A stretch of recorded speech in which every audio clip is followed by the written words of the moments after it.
Shalom y bendiciones, hermanos. Les damos la bienvenida a los que están aquí presentes, igual los que están aquí mirando la clase grabada. Es un gusto poder estar con ustedes nuevamente para estudiar la palabra de Dios y pues vamos a entrar en el tema que tenemos preparado. Continuamos con la serie sobre la vida después de la muerte. El día de hoy venimos con la lección número 23, titulada Ausentes del cuerpo, presentes bajo el altar. Es una pregunta, ¿verdad? Y ahorita vamos a leer unos pasajes de donde es que sacamos el título. Nuevamente, ausentes del cuerpo, presentes bajo el altar. Y para esto vamos a leer tres pasajes bíblicos como base de nuestra enseñanza el día de hoy. La primera se encuentra en Segunda de Corintios, capítulo 5, versículo 8. Como siempre, hermanos, les agradezco la participación. Pero confiamos y más quisiéramos estar ausentes del cuerpo y presentes al Señor. Amén, hermanos. Entonces tenemos este pasaje de donde sacamos el título, bueno, parte del título, donde aquí Pablo está escribiendo que deseaba estar ausentes del cuerpo y presentes con el Señor. En la manera que se interpreta es de que el estar ausentes del cuerpo es estar muerto, y estar presente con el Señor sería como el resultado de la muerte. De modo de que se entiende, según la interpretación, que al morir estamos inmediatamente con el Señor. Otro pasaje que se usa para formular y confirmar esta doctrina se encuentra en Filipenses 1:23. Quien lo tenga me ayuda, por favor. Porque de ambas cosas estoy puesto en estrecho, teniendo deseo de partir y estar con Cristo, lo cual es muchísimo mejor. Amén. Y nuevamente tenemos este escrito por parte de Pablo, donde según lo que leemos aquí es de que ah, él tenía el deseo de partir, dando referencia a la muerte y estar con Cristo. Y una vez más se interpreta similarmente como el pasaje anterior, que al morir uno está presente con Cristo. Y el tercer pasaje se encuentra en Apocalipsis, capítulo 6, versículo 9, por favor. Cuando abrió el quinto sello, vi bajo el altar las almas de los que habían sido muertos por causa de la palabra de Dios y por el testimonio por el testimonio que tenían. Perdón. Ay, Amén. Así es, hermana. Bueno, entonces una vez más aquí miramos este concepto que se interpreta de las almas debajo del altar, y la conclusión, cuando se junta con los otros pasajes, es lo que presenta el cristianismo tradicional. La postura o la creencia de que nosotros tenemos almas inmortales que al momento de morir partimos de este mundo para estar en el cielo inmediatamente, y los que fueron justos más bien estar en el cielo en la presencia de Dios. Entonces, así es como se ha interpretado dentro del cristianismo tradicional, pero el día de hoy vamos a ver si es que hay alguna otra interpretación. ¿Por qué? Porque pues ya lo hemos presentado que la noción, la idea, el concepto de que tenemos almas inmortales y que estas almas parten para ir al cielo o al infierno, no es de origen bíblico. Si es la primera lección que están estudiando con nosotros, les recomiendo que regresen porque tenemos 22 lecciones como contexto que vamos y profundizamos en detalle sobre este asunto, y pues encontramos de que esta idea de las almas inmortales viene del mundo de la filosofía griega. Y lo vamos a demostrar brevemente. Vamos a dar un repaso de lo que ya hemos estudiado para ver qué es lo que enseña la Biblia y compararlo con la interpretación que se le ha dado a estos textos. Porque la Biblia no se contradice, pero lo que puede causar contradicciones es la interpretación que le damos. Entonces lo que vamos a hacer ahorita es rápidamente poner la fundación bíblica de lo que habla acerca del tema de las almas inmortales, si es que es lo que enseña la Biblia, y si estamos o no estamos inmediatamente en el cielo después de la muerte. Entonces comenzaremos eh, declarando, como ya lo había dicho, que la doctrina del alma inmortal no es bíblica. Nadie posee un alma, sino más bien lo que la Biblia enseña es que todos los que tenemos o que estamos con vida somos almas vivientes y que estamos compuestos del cuerpo y el aliento de vida. Una vez más, bíblicamente la definición de alma es un ser viviente compuesto del cuerpo y el aliento de vida. Al morir, este aliento sale del cuerpo, o sea, hay una separación y dejamos de existir o de ser almas vivientes. En otras palabras, mientras nuestro cuerpo tenga el aliento de vida, la Biblia nos describe como almas vivientes o seres que contienen vida. Al momento que el aliento se desprende del cuerpo, ya no somos seres vivientes, ya no somos almas vivientes. Y nomás para darles el contexto bíblico de esto, vamos a Génesis 2:7, por favor. Entonces Jehová Dios formó al hombre del polvo de la tierra y sopló en su nariz aliento de vida, y fue el hombre un ser viviente. Así es. Entonces aquí dice que cuando tenemos el cuerpo que Dios formó del polvo de la tierra, hablando de la biología, el cuerpo físico, y este cuerpo se le introduce el aliento de vida, entonces es un ser viviente, es como dice la Reina Valera. En otras traducciones dice alma viviente. Nos da a entender que el resultado de el cuerpo con el aliento de vida es un alma viviente. Y así es como Pablo en el Nuevo Testamento, cuando lo cita en 1 Corintios 15, dice alma viviente. Entonces aquí nos da a entender que para que exista un alma, tiene que existir el cuerpo con el aliento de vida. Al momento en que el aliento de vida sale del cuerpo, ya no es un alma viviente. Deja de existir el alma. Y para comprobar esto también con la Biblia, vamos a Eclesiastés 12:7, por favor. Y el polvo vuelva a la tierra como era, y el espíritu vuelva a Dios como que lo dio. Amén. Entonces aquí está hablando de dos cosas. Primero menciona el polvo, que es una referencia al cuerpo, porque recuerden que el cuerpo Dios lo hizo del polvo. Entonces dice que este cuerpo de polvo, cuando muere, regresa o vuelve a la tierra. Aquí está el primer componente. El segundo dice, y el espíritu vuelva a Dios que lo dio. Entonces, el espíritu aquí es este espíritu de vida o el aliento de vida, que cuando este espíritu sale del cuerpo, entonces el cuerpo muere, regresa a la tierra, es enterrado y pues ahí se descompone, y el espíritu regresa a Dios.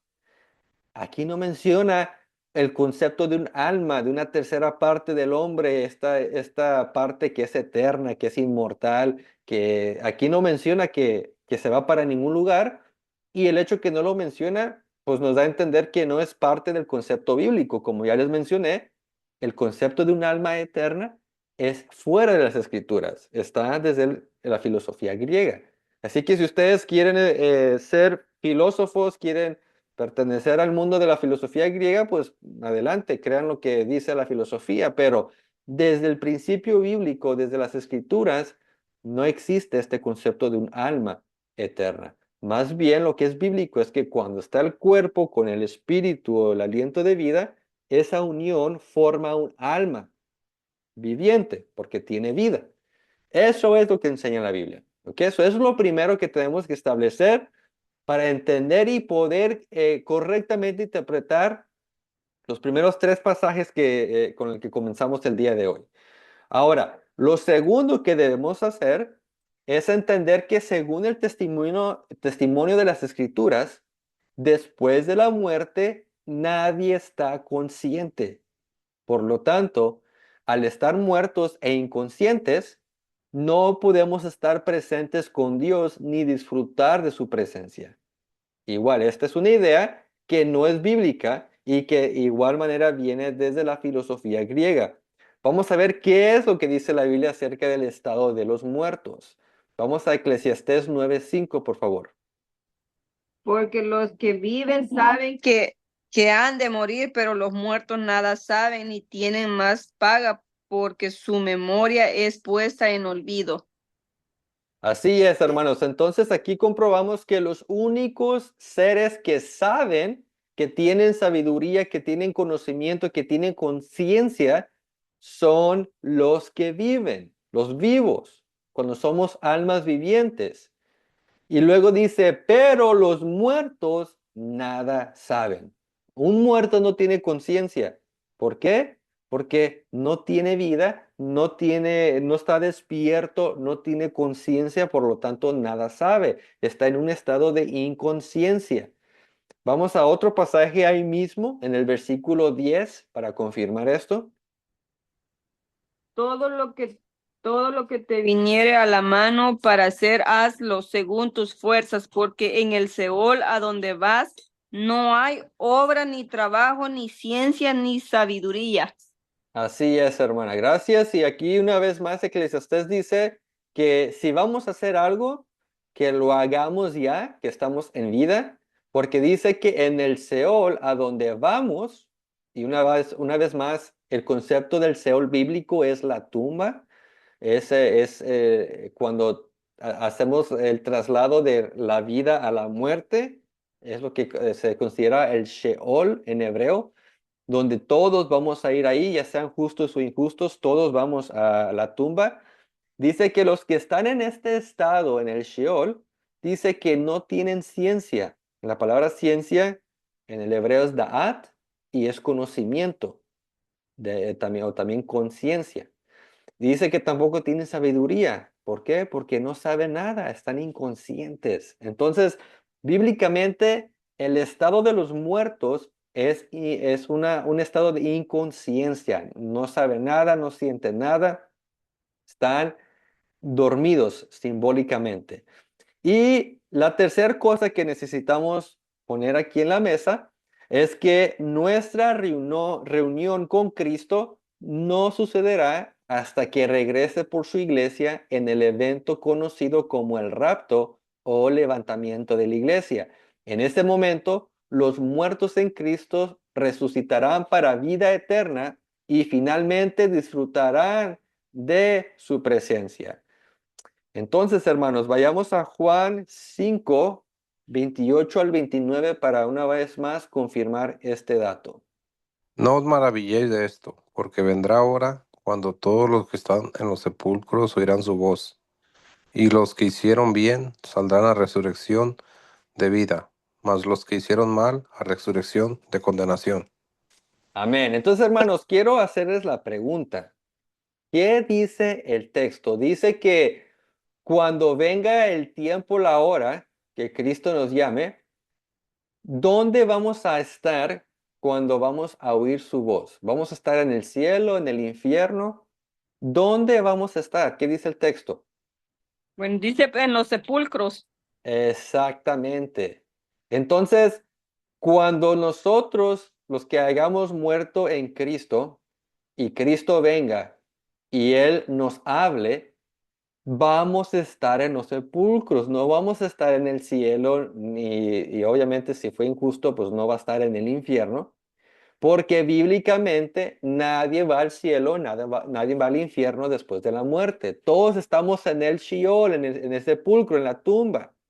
Y es por eso que el texto es bien específico, que vamos a estar en los sepulcros y que de ahí vamos a oír la voz de Yeshua cuando nos hable para salir de ahí. Y dice, saldrán para resurrección de vida. Entonces ahí será el próximo momento de conciencia. ¿Ok?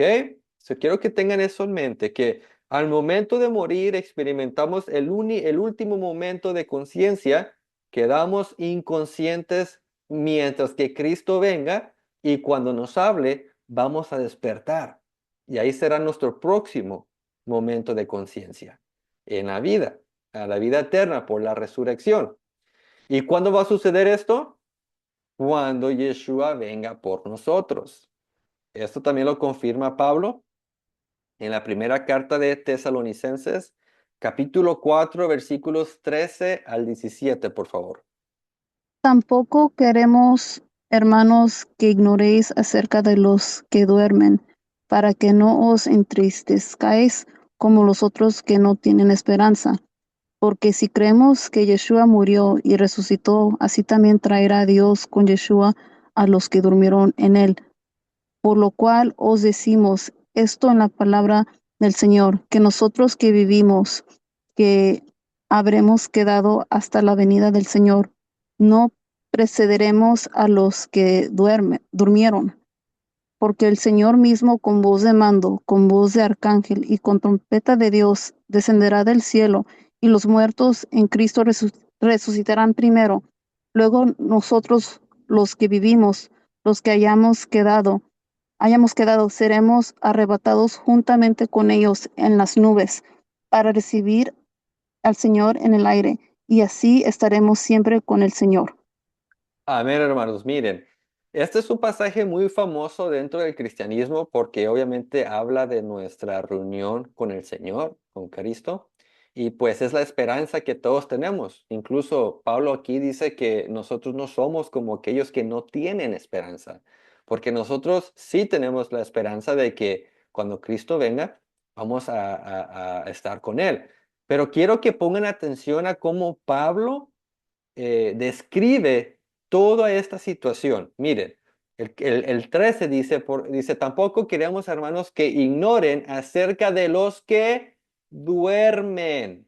No dice de los que están en el cielo, de los que están en el infierno, los que están en el seno de Abraham. Dice de los que duermen. Y bíblicamente ya hemos visto que cuando se usa el eufemismo de dormir, es para simbólicamente representar a los que están muertos. Entonces, pudiéramos decir que aquí que dice, tampoco hermanos, tampoco queremos hermanos que ignoren acerca de los que están muertos. Dice, para que no estén tristes como los que no tienen esperanza. Porque si creemos que Jesús murió y resucitó, así también traerá con él a los que están en el cielo con él.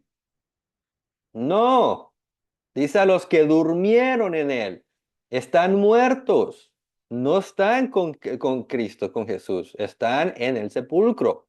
Dice, por lo cual les decimos esto en palabra del Señor, que nosotros que vivimos y que habremos quedado hasta la venida del Señor, miren, hasta la venida del Señor. No precederemos a los que durmieron. O sea, no vamos una vez más, cuando dice durmieron, son los que están muertos. Entonces, está haciendo una conexión entre nosotros, los que estemos vivos, si es que logramos estar vivos, con los que murieron. Porque en el Señor, dice, porque el Señor mismo con voz de mando, con voz de arcángel y con trompeta de Dios, descenderá del cielo. ¿Quién es el que está en el cielo? Cristo. Cristo es el único que está en el cielo. Y si nosotros, como enseña, bueno, si lo que enseña el cristianismo tradicional de que nosotros ya vamos al cielo para estar con Cristo, entonces, ¿por qué aquí Cristo tiene que descender para venir y estar con nosotros? ¿Por qué no se queda allá en el cielo si ya estamos allá? ¿Cuál es el punto de lo que Pablo está explicando si nosotros cuando morimos ya estamos en el cielo? No tiene lógica. Y es por eso que cuando ahora contextualizamos el tema con lo que es las escrituras, si Cristo tiene que descender del cielo para estar con nosotros, es porque nosotros no estamos en el cielo. ¿Cómo es que estamos? Dice, y los muertos en Cristo resucitarán primero. Y es por eso que ahora tiene lógica cuando lo conectamos con lo que dice Juan, lo que acabamos de leer anteriormente, que nosotros estamos en el sepulcro, estamos abajo, Cristo está en el cielo, Él va a descender del cielo, nos va a llamar para nosotros ascender con Él, y entonces ahí será nuestro encuentro. Y dice aquí, y ahí estaremos siempre con el Señor. Entonces, con estos pasajes miramos que bíblicamente nadie está en la presencia del Señor con Cristo después de la muerte, sino que todos tenemos la esperanza de que si dormimos, si morimos en Cristo, cuando Él regrese y nos llame, del sepulcro vamos a oír su voz y entonces vamos a resucitar de entre los muertos para estar con el Señor para siempre. Desde ese punto en adelante es que vamos a estar en la presencia de Cristo. Entonces, mis hermanos, ya que hemos contextualizado a través de las Escrituras el estado de los muertos, el hecho de que no tenemos un alma inmortal y que no estamos con Cristo, entonces la pregunta es, ¿cómo es que entonces debemos interpretar los pasajes de Pablo y de Apocalipsis que acabamos de leer?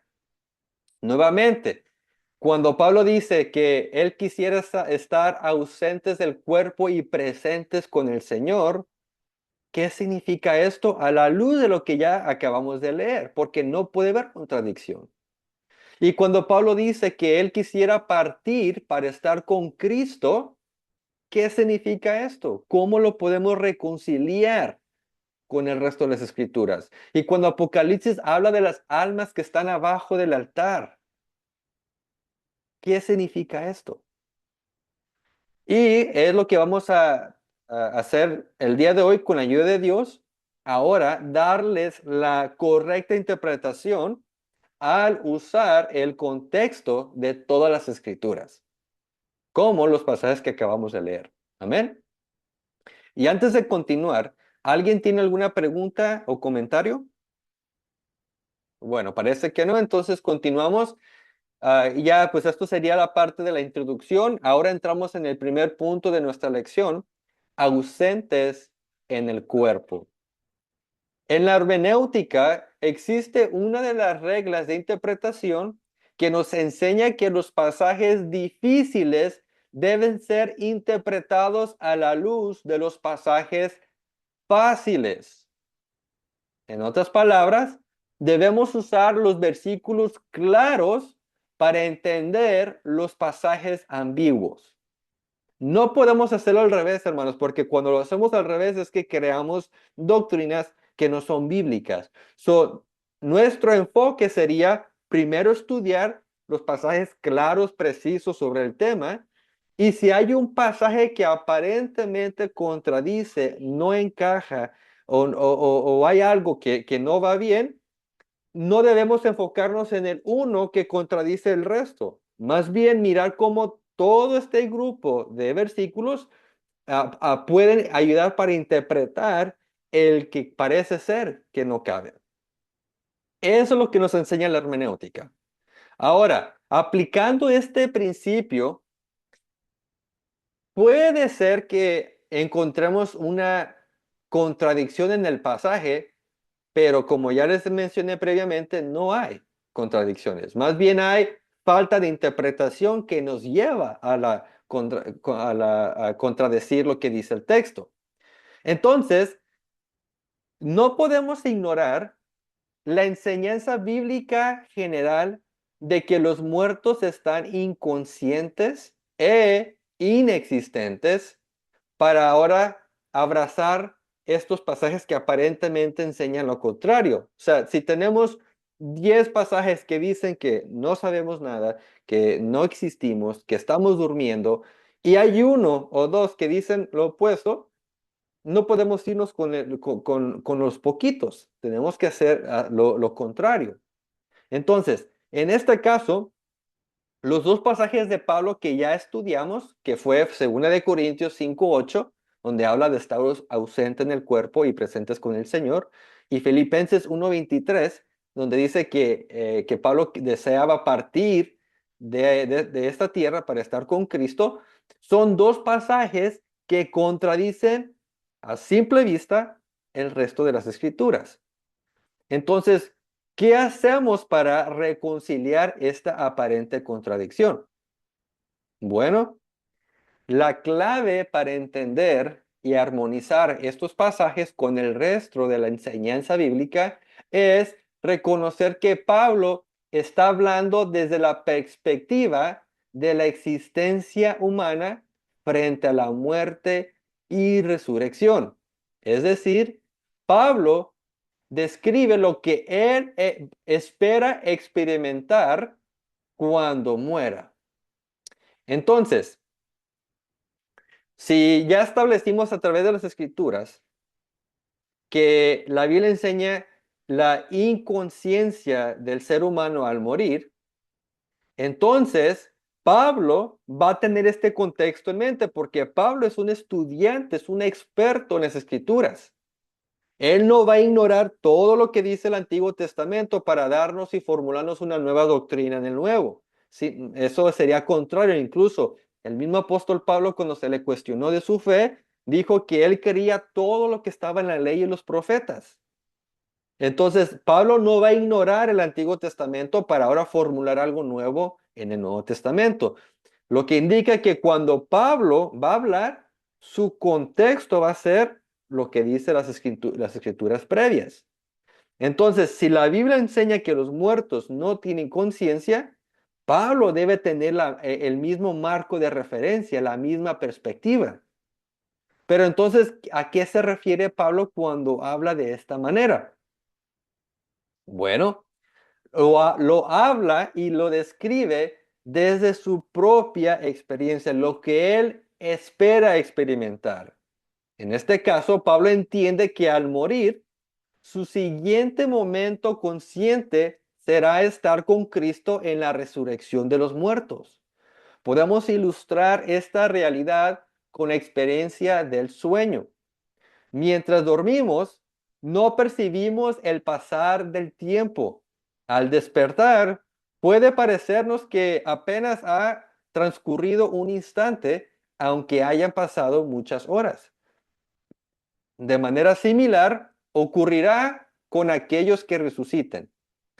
Desde su propia percepción, sentirán que fue un momento como de abrir y cerrar los ojos, pero puede ser que entre la muerte y la resurrección hayan transcurrido años, siglos o incluso milenios.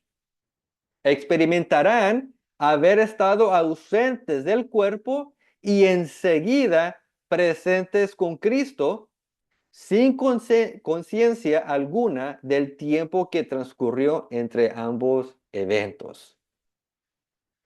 Con esta perspectiva en mente, podemos entender mejor las expresiones de Pablo acerca de estar ausentes del cuerpo y partir para estar con Cristo. Estas afirmaciones deben interpretarse en armonía con el resto de las escrituras bíblicas. Por lo tanto, Pablo no necesariamente está diciendo que al morir irá inmediatamente al cielo para estar con Cristo. Más bien, está expresando desde su propia experiencia consciente el instante posterior a su muerte será encontrarse con Cristo en la resurrección. Entonces, esto es lo que Pablo está diciendo, que si él llega a morir, si él llega a partir, si él llega a estar ausente en el cuerpo, su siguiente momento de conciencia será cuando Cristo lo llame. Entonces, no podemos contradecir y tenemos que armonizar. Y de esta manera es como lo armonizamos, entendiendo que nosotros no vamos a sentir el tiempo que haya pasado. Esta interpretación encuentra apoyo en las palabras del mismo apóstol Pablo en su carta a los tesalonicenses, donde afirma que será después de la resurrección y el encuentro de los creyentes con el Señor cuando estaremos finalmente con Cristo para siempre. No va a ser antes. Y eso es importante de poner en la cronología. Nadie antes del rapto de la iglesia está con Cristo, aunque haya muerto. ¿Por qué? Porque no están conscientes, están durmiendo. Asimismo, de esta misma expectativa futura es confirmada en la revelación que Dios le dio a Daniel cuando le aseguró que descansaría en la muerte y se levantaría para recibir su herencia al final de los tiempos. Vamos a Daniel 12, versículo 13, por favor. Y tú irás hasta el fin y reposarás y te levantarás para recibir tu heredad al fin de los días. Amén, hermanos. ¿Cuándo vamos a recibir la heredad? La promesa de Dios, la promesa de la vida eterna hasta el fin de los días. Y mientras ese fin de los días llega, ¿cuál es nuestra condición? Dice aquí Daniel, reposarás. Estaremos dormidos, lo que representa la muerte. Entonces nadie va a recibir la vida eterna, nadie va a estar con el Señor, nadie va a estar consciente hasta que se llegue el fin de los días, lo que el Nuevo Testamento habla del rapto de la iglesia para los creyentes. Entonces, hermanos, miramos aquí que cuando aplicamos el contexto de las Escrituras, entendemos que Pablo no está enseñando la doctrina de la alma inmortal y que cuando morimos partimos para estar con el Señor en ese mismo instante. No, hermanos. Pablo está enseñando lo que él va a experimentar desde su perspectiva humana propia, igual todos nosotros. Cuando se nos llegue el día, vamos a morir, vamos a estar inconscientes y el primer momento de conciencia va a estar con la ayuda de Dios, y espero que estemos todos nosotros ahí presentes, estaremos ya en el aire con Cristo y entonces sí, disfrutaremos de su presencia para siempre. Con todo esto, hermanos, ¿alguna pregunta, algún comentario antes de continuar?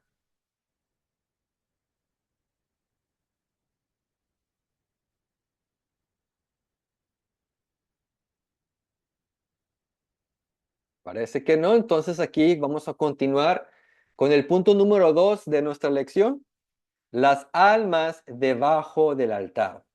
Y les voy a pedir que vayamos a Apocalipsis porque vamos a volver a leer este pasaje, pero lo vamos a leer en contexto. Es Apocalipsis capítulo 6, versículos 9 al 11, por favor. Cuando abrió el quinto sello, vi bajo el altar las almas de los que habían sido muertos por causa de la palabra de Dios y por el testimonio que tenían. Y clamaban a gran voz, diciendo, ¿hasta cuándo, Señor santo y verdadero, nos juzgas y no juzgas y vengas nuestra sangre en los que moran en la tierra? Y les dieron vestiduras blancas y se les dijo que descánsense todavía un poco de tiempo hasta que se completara el número de los consiervos y sus hermanos que también habían de ser muertos como ellos. Amén. Entonces, hermanos, primero que nada, hay que aclarar que el libro de Apocalipsis no es literal, sino simbólico. La hermenéutica dice que usar la literatura simbólica en la Biblia de forma literal es incorrecto, porque no respeta lo que quiso decir el autor. Así que hay que entender que esto fue una visión apocalíptica y tratar de descifrar este versículo desde una perspectiva simbólica para entender su significado.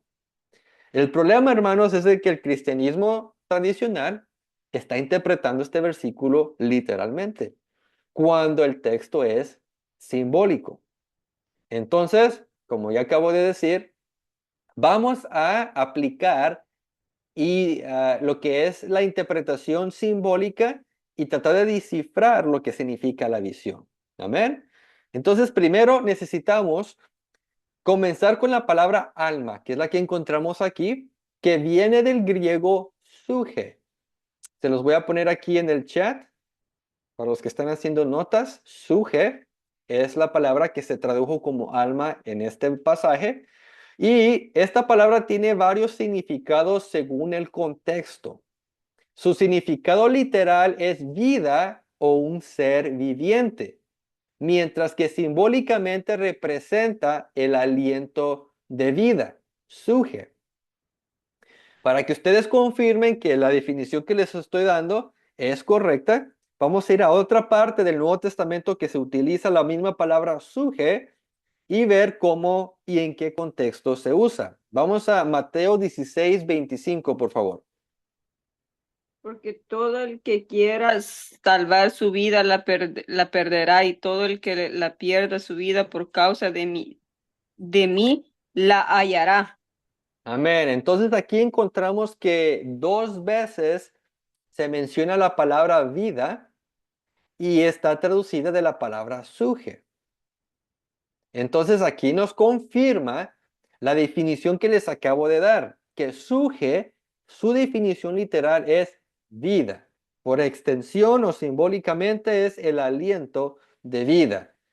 En todo el Nuevo Testamento griego, suje nunca se usa para describir un alma inmortal que existe aparte del cuerpo. Nunca.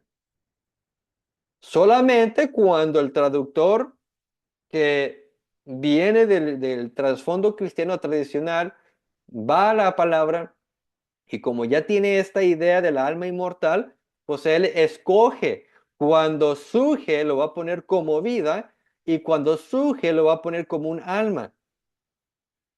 Pero la pregunta es ¿por qué esta inconsistencia? ¿Por qué no se traduce igual en todas las partes de la Biblia? Por el trasfondo que tiene el traductor. El traductor ya viene con este concepto del alma inmortal, así que mire la palabra surge y cuando él cree que es correcto, lo pone como vida y cuando él cree que es correcto ponerlo como alma, lo traduce como tal. Pero si vamos a ser honestos con el texto, debemos traducirlo o intentar de traducirlo de la manera más consistente.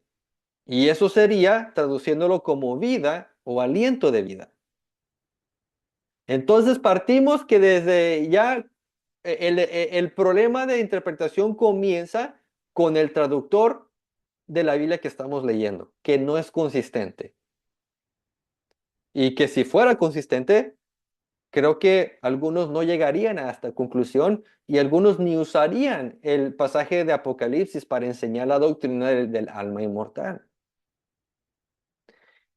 Y como una evidencia adicional o otro testigo es de que el griego suje tiene su equivalente hebreo nefesh, que igual ya lo hemos estudiado, y nefesh significa un ser viviente. Comúnmente la palabra nefesh se traduce como persona, indicando un ser vivo. Entonces, ambas palabras o conceptos, suje y nefesh, tienen que ver con un ser, con una persona que tiene vida. No se usa en un contexto de alma inmortal que anda ahí flotando después de la muerte. Eso es externo a las escrituras. Ahora, esto demuestra que el concepto bíblico de un alma se refiere, como ya les mencioné, a una persona viva. Como ya hemos visto en estudios previos, la idea del alma inmortal no la encontramos en la Biblia porque su origen es de la filosofía platónica.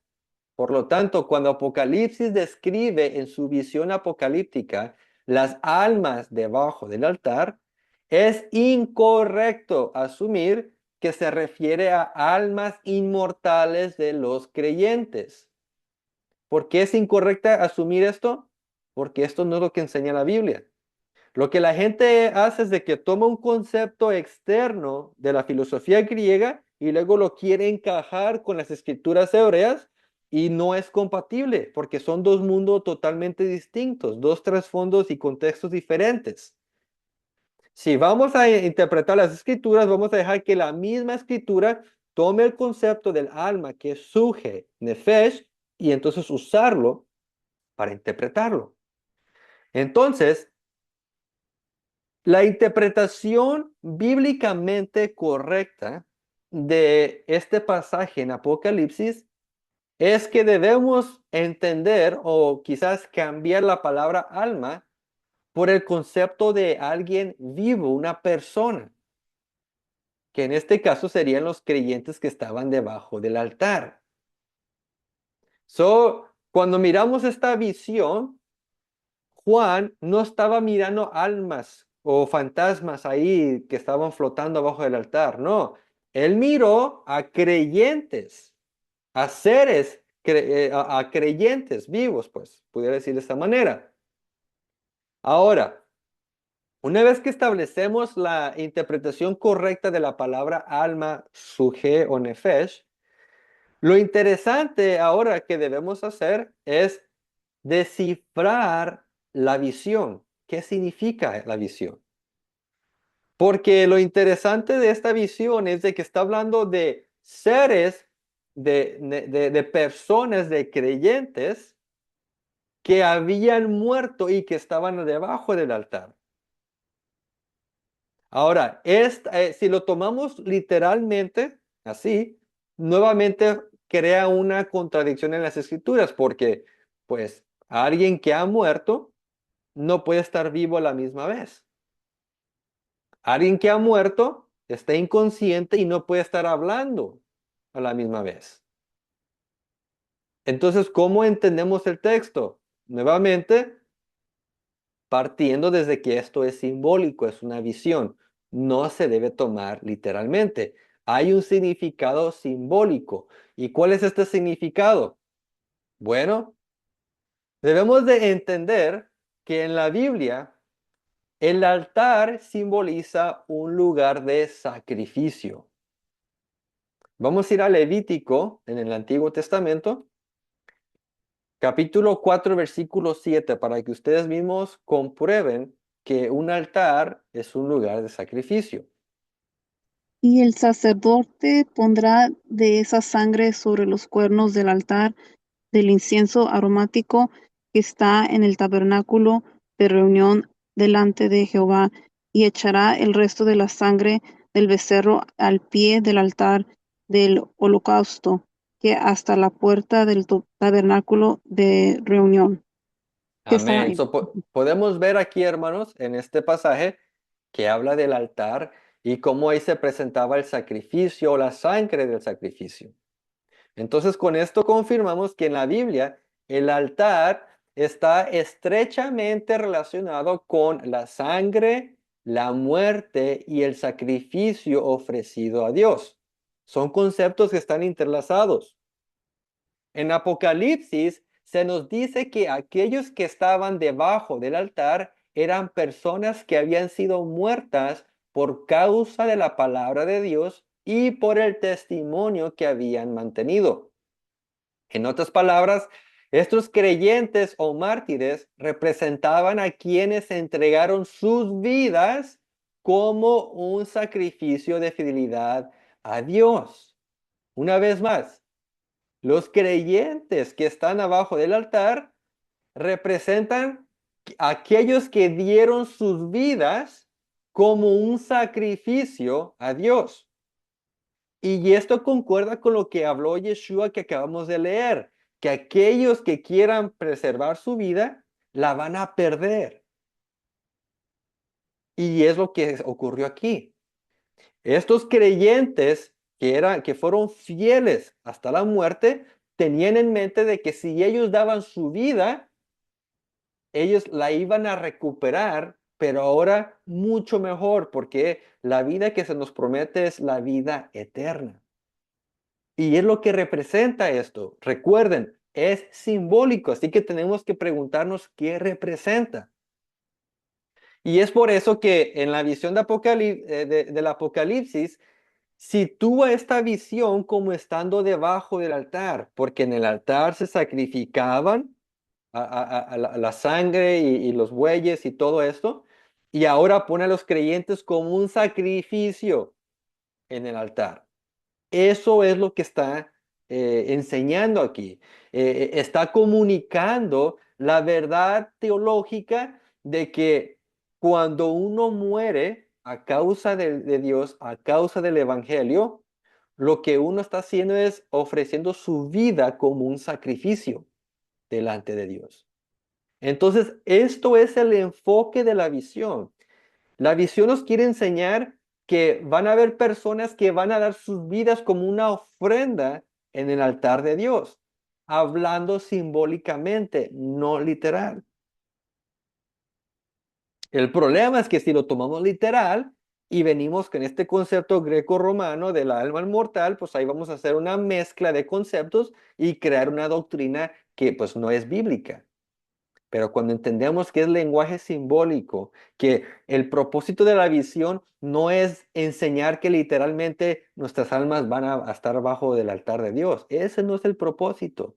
El propósito de la visión es enseñar que van a haber creyentes que van a sacrificar su vida a causa de Dios.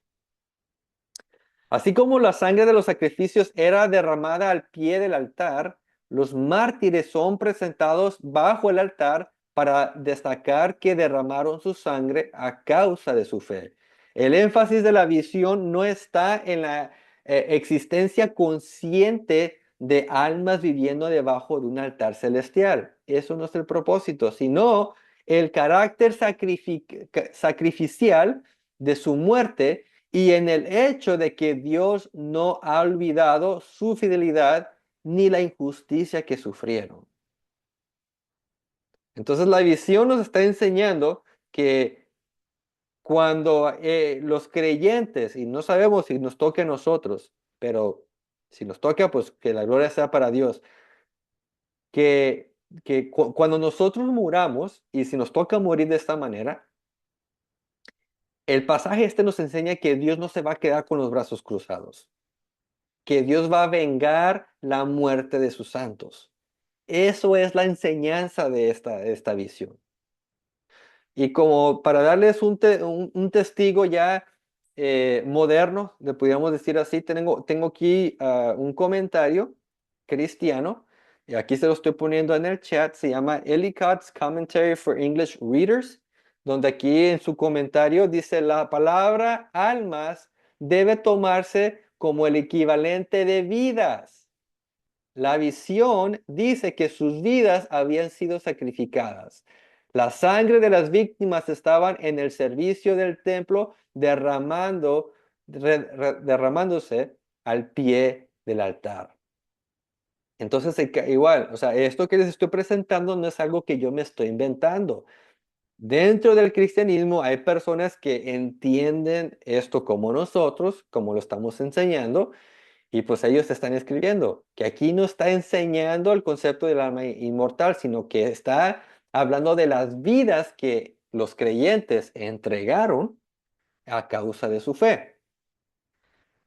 Después de entender la simbología, algunos se preguntarán por qué los creyentes que están muertos y por lo tanto deberían estar inconscientes, aparecen conscientes y hablando en el texto de Apocalipsis. Y es una pregunta muy válida. ¿Por qué en la visión estas personas que murieron, porque están hablando? Si la Biblia enseña que nada saben, que no están conscientes, ¿por qué aquí parece que sí? Recordemos una vez más que esto es simbólico y no literal. Hay una figura literaria llamada personificación que se usa bastante en las escrituras para atribuir características humanas a algo inanimado. Por ejemplo, cuando se usa la frase las nubes lloran. Esto obviamente, hermanos, no es literal, sino simbólico. Cuando decimos las nubes lloran, se está aplicando la personificación, porque el acto de llorar pertenece a nosotros, a los que estamos vivos, a los seres. Y cuando se le aplica a algo que no tiene vida, como las nubes, se llama personificación. De manera similar, vemos que la personificación se aplica simbólicamente cuando los creyentes muertos o inanimados hablan para pedir venganza. Entonces, cuando aquí el texto, la visión, miramos a los creyentes que murieron, que están pidiendo, están hablando con el Señor de que quieren ver la venganza de su sangre, esto no es literal, es la personificación que se está aplicando, porque sabemos que bíblicamente los muertos no hablan, no están conscientes, pero aquí simbólicamente están hablando. ¿Para qué? Para pedir su venganza. Y lo curioso, hermanos, es de que existe otro pasaje muy similar a este, donde va a confirmar el uso simbólico de este lenguaje. Les voy a pedir que me acompañen a Génesis capítulo 4, versículos 9 al 10, por favor. Y Jehová dijo a Caín, ¿dónde está Abel tu hermano? Y él respondió, no sé, ¿soy yo acaso guarda de mi hermano? Y él le dijo, ¿qué has hecho? La voz de la sangre de tu hermano clama a mí desde la tierra. Amén, hermanos. Sí, espero que pudieron identificar aquí la personificación. En este caso tenemos la sangre de Abel que dice que tiene voz y que clama.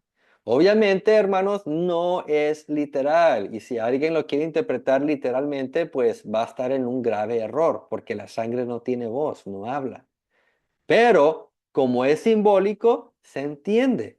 La voz de la sangre de tu hermano clama clama a mí desde la tierra. Entonces, este lenguaje que utilizamos, que se utiliza aquí, se conecta con el mismo lenguaje de Apocalipsis.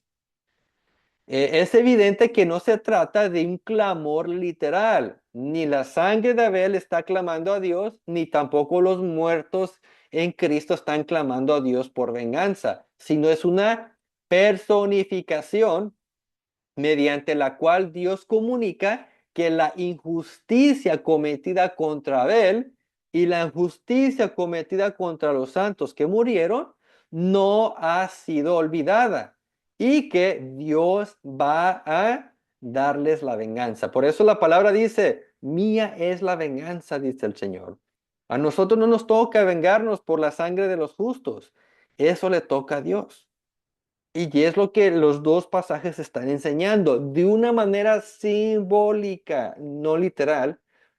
La voz de la sangre de Abel y los creyentes que murieron debajo del altar, los dos están clamando por lo mismo. Así que con esto, hermanos, entendemos que no, estos pasajes no están enseñando que existe el alma de los creyentes que suben al cielo y que están debajo del altar ahí, clamando al Señor, Señor, danos venganza, queremos ver justicia con nuestra sangre. No, hermanos, eso no es lo que enseña el texto, sino que está utilizando figuras literarias, el simbolismo, la metáfora, la analogía, para darnos a entender los principios de que Dios no se queda con los brazos cruzados. Cuando alguien de sus santos muere, tarde que temprano, al tiempo, a la voluntad de Dios, va a haber justicia. Lamentablemente, el cristianismo tradicional viola las reglas de la hermenéutica y toma un pasaje simbólico y lo interpreta literal, y de ahí lo conectan con la filosofía griega y sale con su doctrina del alma inmortal. Creo, hermanos, que eso no es lo que Dios quería enseñarnos con este pasaje. Y al contextualizar podemos ver que Dios nos está aclarando, nos está confirmando que si nos llega a tocar que muramos por el testimonio de Cristo, de que Dios no se va a quedar con los brazos cruzados. Y además, el propio relato indica que la respuesta de Dios fue que estos tienen que descansar. Cuando miramos el texto de Apocalipsis, que los creyentes que murieron están pidiendo venganza, Dios dice, vayan y descansen, porque todavía falta tiempo Todavía se tiene que cumplir el número de los consiervos que van a morir.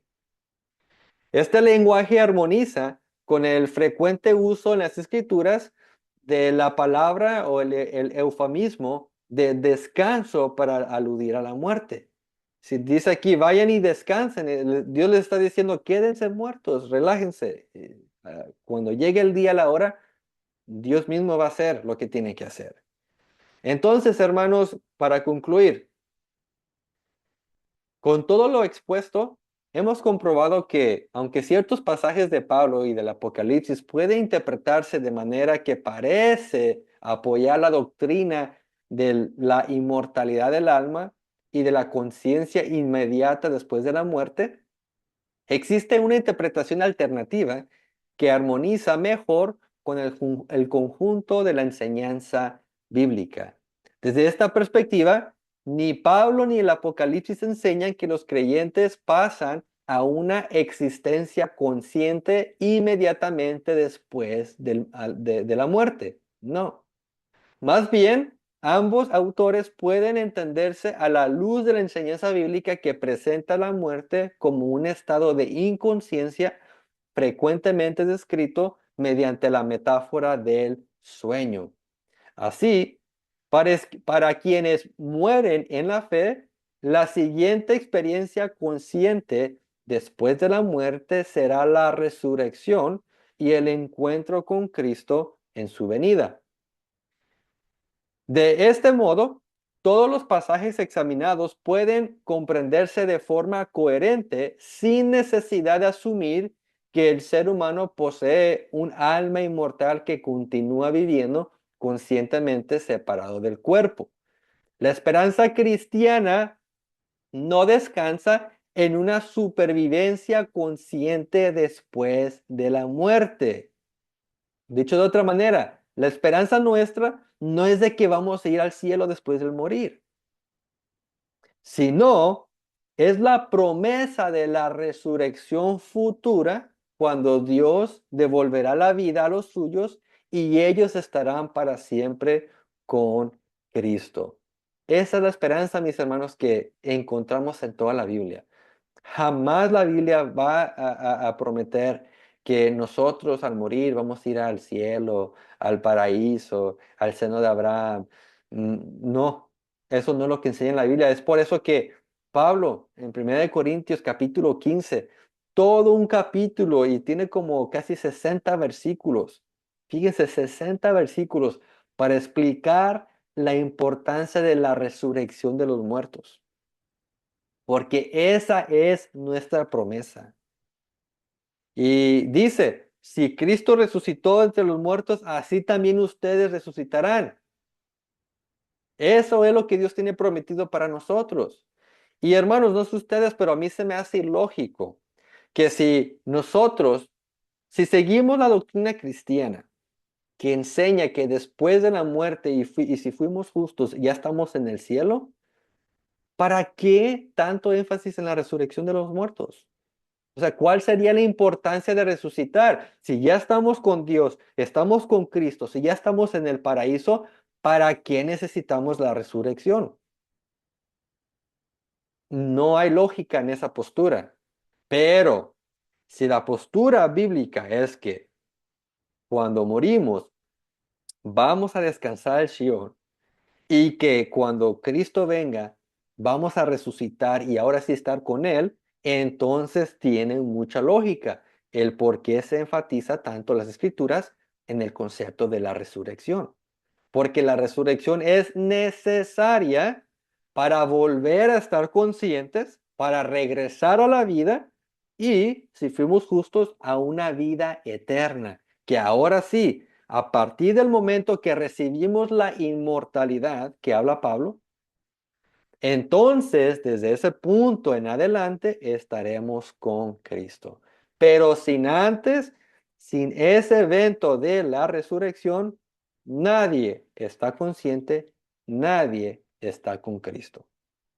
Así que hermanos, con esto concluyo la lección del día de hoy. Quisiera escucharlos, preguntas, comentarios.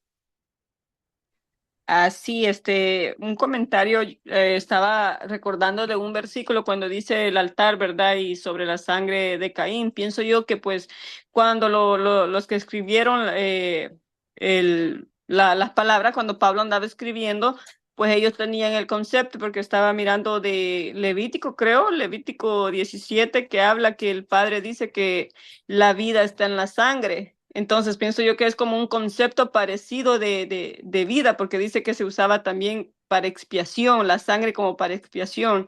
Es como, pienso yo, ¿verdad? Como relacionado con la justicia y la vida. Ujú. A ese concepto, pues ellos tenían en mente, pues porque ellos crecieron con la palabra. El problema que tenemos hoy en día, que yo le estaba comentando a Luis, que lo que yo he mirado, que lo que pasa es de que de solo del Nuevo Testamento queremos sacar una doctrina completa, tomando el Antiguo Testamento como solo historia. Entonces, Ujú. pero pues si no entendemos un poquito del Antiguo, pues mucho menos vamos a entender el Nuevo Testamento cuando se hablan palabras que, por ejemplo, las grandes bestias y todo eso, simbólico, pues hay mucho simbolismo. Y si no estudiamos desde el principio, y eso yo lo aprendí de Michael, que él siempre decía que no queramos entender un libro a la mitad, sino que hay que empezar a leer desde el principio para entender bien. Ese es mi comentario. Amén, hermana. Sí, y ese pasaje que usted habló está en Levítico 17:11, donde dice aquí que porque la vida está en la sangre. Déjense, los voy a leer. Levítico 17:11 dice, porque la vida de la carne está en la sangre.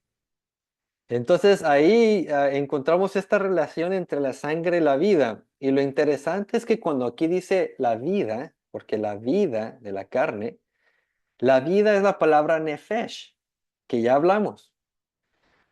Y le dije que la palabra nefesh es el equivalente del griego suge. Entonces, si ustedes leen la Septuaginta, la versión Septuaginta, que es la versión griega del Antiguo Testamento, ahí se utiliza suje. So, aquí dice que la suje está en la sangre. O sea, la vida está en la sangre. No dice que el alma, o sea, si vamos a utilizar el término greco filosófico platónico de un alma inmortal, entonces significa que cada vez que yo sangro se me sale un poco de mi alma. No, hermanos, eso no tiene lógica y es que no es bíblico. El concepto de nefesh, de suje, es la vida. Y pues la vida está en la sangre y ahora con la ciencia se ha descubierto que así es, que en la sangre se demuestra todo lo que somos, lo que tenemos. Si estamos enfermos, estamos saludables, nuestra genética, todo está en la sangre. Entonces ahí es donde está nuestra vida. Y es por eso que pues cuando un ejemplo, cuando una persona tiene un ataque del corazón y la sangre para de fluir, la persona muere. Ahí está la vida. Entonces, hermanos, como dice la hermana, si no tenemos en mente que los escritores del Nuevo Testamento tenían como referencia las escrituras del Antiguo Testamento, entonces vamos a llegar a disparates. Vamos a llegar a doctrinas que no son bíblicas, como la del alma inmortal. Pero cuando entendemos que los escritores tenían el Antiguo Testamento como palabra de Dios, ellos no van a enseñar algo que sea contrario al Antiguo Testamento. Entonces, es lo que tenemos que tener en mente cuando hablamos de Pablo. O sea, Pablo no va a escribir algo contrario al Antiguo Testamento. Pablo va a escribir algo que se alinee. Ahora, que nosotros lo malinterpretemos ya es otra cosa. Y por eso es de que es necesario el tema de la hermenéutica, de aprender cómo interpretar correctamente las escrituras para no errar. Y sí, hermana, pues ese versículo de Levítico dice que nuestro nefesh, nuestro suje, nuestra vida está en la sangre. Y no está hablando de un alma inmortal. Nuestra alma inmortal no está en la sangre. Para comenzar, no existe un alma inmortal. Pero bueno, eso ya es un tema que ya lo hemos desglosado desde mi opinión, muy detalladamente. ¿Alguien más tiene pregunta, comentario? Pues bueno, hermanos, espero que su silencio sea señal de que se entendió bien el tema. Les agradezco a los que están aquí presentes por el tiempo que compartieron conmigo. Igualmente los que están mirando la grabación. Mi deseo es de que esto les haya edificado. Les repito, esa es la lección 23. Hay un contexto de 22 lecciones que es necesario, si no los han visto todos, que los consulten para poder entender mejor estos conceptos que brevemente el día de hoy hablamos. Y pues nada, hermanos, gracias. Espero que les haya gustado. Si les gustó, denle un like, pongan un comentario o una pregunta que tengan.